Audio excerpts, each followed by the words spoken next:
बहू ने पछाड़ा। माँ जी, ये कैसे बना रही है शिमला मिर्च? नहीं नहीं नहीं, ऐसी कोई नहीं खाएगा, आप हटिए, मैं बनाती हूँ। कोई नहीं खाएगा? अरे तेरे मायके वालों के लिए नहीं बना रही हूँ, अपने पति, बेटे और बेटी के लिए बना रही हूँ। और वो लोग शिमला मिर्ची ऐसी ही पिछले कई सालों से खाते आ रहे हैं। बहू बहू हो ना, थोड़ा सोच समझ कर जबान खोला करो, समझी? माँ जी, फिर तो मैं यही कहूँगी कि आपको खाना बनाना आता ही नहीं। बहू शिमला मिर्च बना लेती है, लेकिन अपने अंदाज में। फिर खाने के टेबल पर, ये सब्जी क्या बहू ने बनाई है? आज बहुत अलग लग रही है। भाभी, रंग तो बड़ा अच्छा दिख रहा है सब्जी का। अरे नहीं नहीं, मुझे तो माँ के हाथ वाली खानी थी। क्या है रीना, सब्जी माँ को ही बनाने दिया करो ना। सास, जिससे अब थोड़ा सा अपना पल्ला भारी दिख रहा होता है। अरे अब बेटा मेरा जमान आ गया। ये घर कभी मेरे नाम से चलता था, लेकिन अब लग रहा है कि मेरा होना ना होना एक ही बराबर है। बहू तो पूरे घर के साथ रसोई में भी राज करना चाहती है।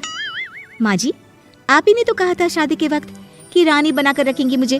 तो देखिए, रानी का काम यही होता है ना, राज करना। अरे देख बहू, माना तू राज करना चाहती है, लेकिन भूल मत, पूरी रियासत अभी मेरी है। अरे कैसी बात कर रही हो तुम दोनों? और ये क्या तरीका होता है बहू से बात करने का? बेचारी अभी तो आई है, उसको आजादी भी नहीं दोगी क्या? तो वो इस घर को अपना घर कैसे समझेगी? देखिए पापा, माँ सही कह रही है, घर को अपना घर समझी, इसमें कोई बुरी बात नहीं है। लेकिन सिर्फ अपना और हमें पराया करने की कोशिश करे ना जी ना, ये सोच तो बिल्कुल अच्छी नहीं है। देख, तू छोटी है ना, छोटी की तरह रहा कर, हर बात पर बीच में ना बोला कर। क्यों? वो मेरी बेटी है तो मेरे तरफ से ही बोलेगी ना।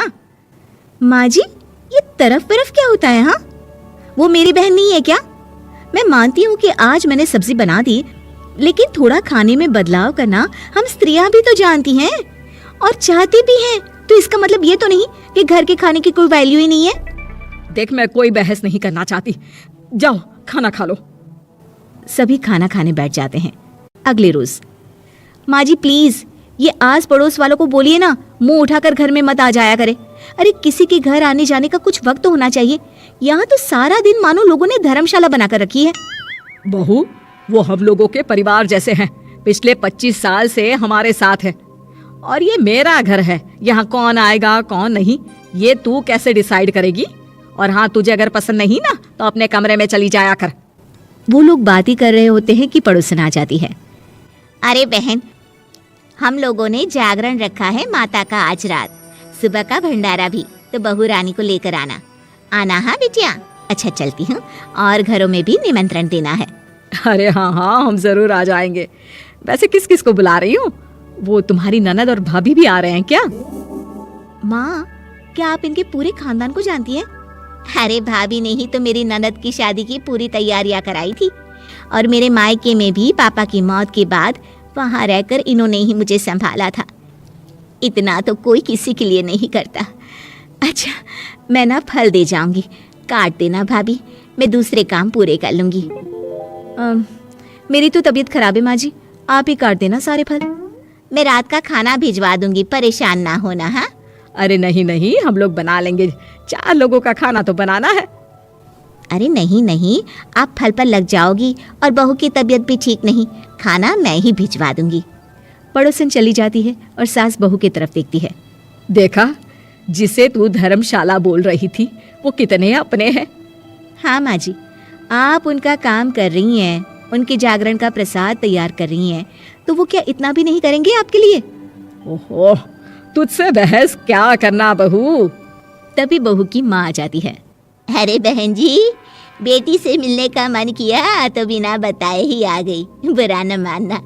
ये मत समझना कि ये मेरा घर नहीं, कोई धर्मशाला है।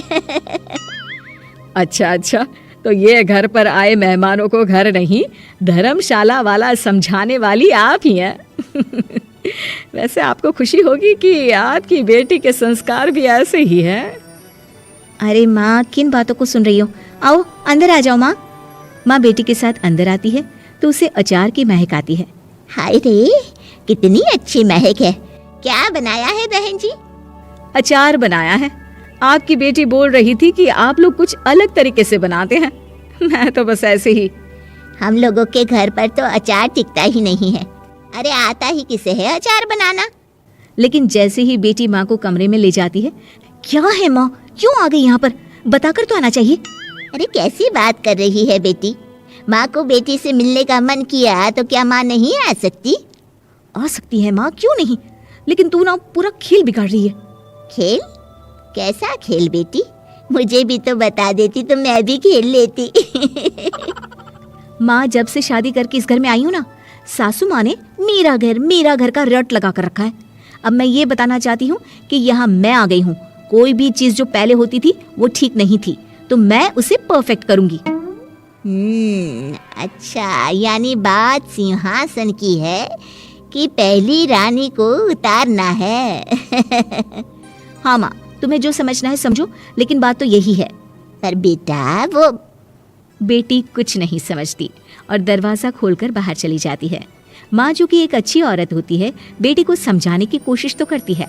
बाहर सास के सामने माँ कहती है, अरे बहन जी, आप चलिए ना मेरे साथ मेरे घर, बहू का मायका भी देख लीजिए।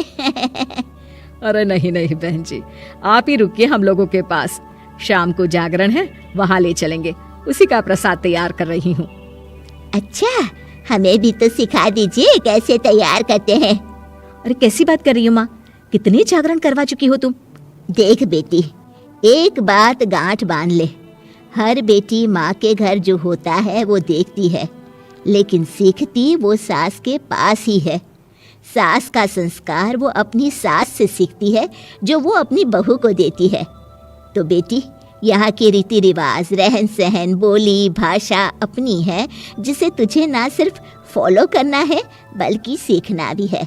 और जहाँ तक सवाल है पूरे घर की रानी बनने का, तो जब तक तेरी सास महारानी है तू रानी ही तो रहेगी, क्यों बेटा? बहू माँ की बात समझ जाती है और सास भी बहू की माँ का मन ही मन शुक्रिया अदा करती है।